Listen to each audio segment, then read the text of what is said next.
Having a successful game is what most people dream of. Only a few of them sit at the top. What do they have in common? How can you become just like them? In today's video, we'll show you how these top developers managed to blow up the Roblox game and earn millions of Robux. The secret formula that you need to make your game stand out from the rest. These are the things that help them to get where they are now at. Moreover, I'm going to cover some myths about earning Robux, so in this way you can get ahead from your competition. First, let's talk about your target audience. Understanding about your target audience is so important. Imagine if Bill, a new dev, wanted to make a new game. What should he do first? He should spend some time on researching and analyzing his potential players. Do they share similar interests? Either way, this is a foundation towards your game being successful. If you fail to do that, you're probably not going to make your game very successful. You could be making a game to a completely wrong type of audience. This is followed through the supply and demand. For example, there are 3 million developers out of 260 million players. As shown in here, there is a demand for games. What you need to understand is that you need to think about your game niche. Not every game will target everybody. Some people will have different interests compared to others. So this is why you must target people on who you are trying to appeal to. This could be the difference between 10 and 10,000 people. Still, you have 260 million players who might be interested in playing your game. This is linked to your competition. Knowing about what games are competing against yours is so crucial. There are roughly around 3 million games out there. Even though there's tons of players, the vast majority of them will only play the top 10% of all games. This is why you see games like Adopt Me or Pet Simulator getting millions of players. Look how many people you could be potentially be losing. This is why I would recommend to seek trends and implement them to your game to get the best chance of getting players. The problem with it is that trends can die very quickly, so you need to find a way to leverage it into long game success. Update are a crucial part of your game. This is what defines a successful game. You might have an incredibly well-detailed game, but if you don't have anything else to offer, the players will eventually get bored and seek something else to play. In order for you to avoid this, don't make a completely finished game. In this way, you can have new things added to the game to incentivize them to spend money. Updates are what usually bring players back. They can sometimes pick millions if done correctly. An example of this is Pet Simulator. Every single update that they have done brings more players than ever. The reason why they are so successful is that they manage to come up with new ideas, can look inspiration from other games. What you shouldn't do, however, is copying them. You'll end up in big trouble to do that. What I have seen a lot of people these days is that they aspire to have overnight success, the thing that will get you millions of Robux overnight. Sorry to say this to you, but it's not going to happen. You can't expect things to go in your way when you first begin. It would often take them a while before they can experience it. Even if you get overnight success, it is no guarantee that your game can last long. Eventually your game can die out if you don't regularly put updates.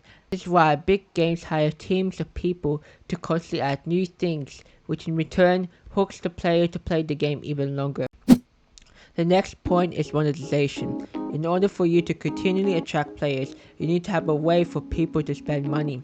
In other terms, Robux. There's a lot of people who want to earn Robux, especially those in the development niche.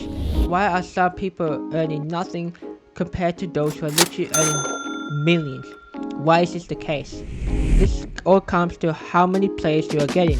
If you really want to get players, then you need to put yourself out there. Otherwise, no one will know it. That's the sad truth.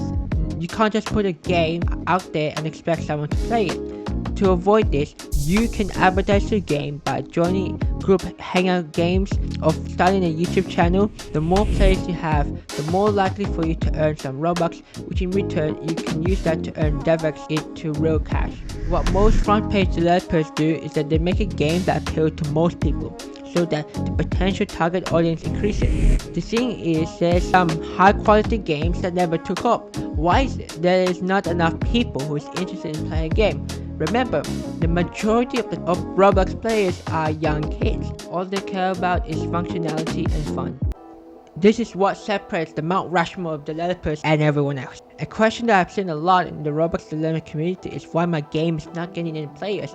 I've explained that in my last video. In short, no one is playing your game because it is simply not appealing to them. I know that sounds crazy, but when you have 260 million potential players, you should get at least 5 players. Otherwise, you have to promote your game out there. This ties back to supply and demand.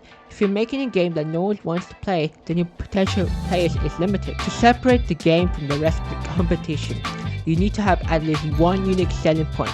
What do I mean by this? This means that you can have one thing or feature that is unique and interesting that no other game has. This could be gameplay, animations, or the overall look of the game. You need to show a reason on why people play your game. You show this in a way that attracts their emotions. People are led by emotions. If you can master this, I can guarantee you that you'll be seeing people coming back to your game. An example of this is Please Donate. Please Donate is a game that allows players to donate each other Robux. Before that, the only way to do it by group funds. But this can be risky, as shown in several YouTubers getting banned for it. But Please Donate fix them all. You can easily donate them by buying their game passes or items, which in return you get Robux. This is what made Hassan so successful. He invented a new concept that is unique, and as a result he profited heavily from it. This is how he manages to provide value to the players, in return they play it. Understanding about value is so important. If your game does not have any means to play, then sorry, no one will. You need to find a compelling reason to do so. Why do they want to play? Is it because you offer something unique? By the way, if you manage to do this, then you can earn millions of Robux. Ultimately, you need to have something that can separate yourself from other developers. Because Roblox players want different games. Every game is unique to its own kind. Just because one game is successful doesn't mean you can't. There's still a huge demand for new games. Someday, your game will get attraction. However, despite all the negativity that may have been associated with Roblox development, it can change your life for the better. It sets you goals and priorities that help you guide towards the direction that you always wanted. Bear in mind, these front-page developers have been in Roblox development for many years, some even when Roblox was founded. A lot of you out there may have not been born yet, but you don't have to wait a really long time before you can experience success. If you follow what I have been told you about the success formula of becoming a successful dev, then at some point you should grow. But your success is entirely dependent on you. No one will hold as much accountability as you. I want you to set yourself a goal after watching this video. This can be as simple as getting started.